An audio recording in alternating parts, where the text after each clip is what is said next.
Assalomu alaykum, muhtaram haj ziyoratchilari.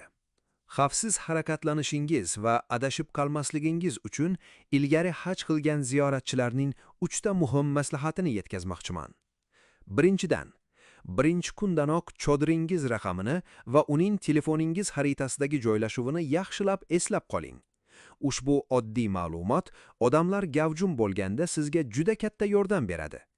Ikkinchidan, agar adashib qolganingizni his qilsangiz yoki har qanday yordamga muhtoj bo'lsangiz, 1966 raqamiga qo'ng'iroq qiling.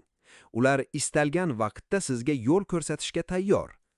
Uchinchidan, hududlarda xizmat qilayotgan Nusuk Care jamoasi a'zolariga murojaat qiling va ularga Nusuk kartangizni ko'rsating.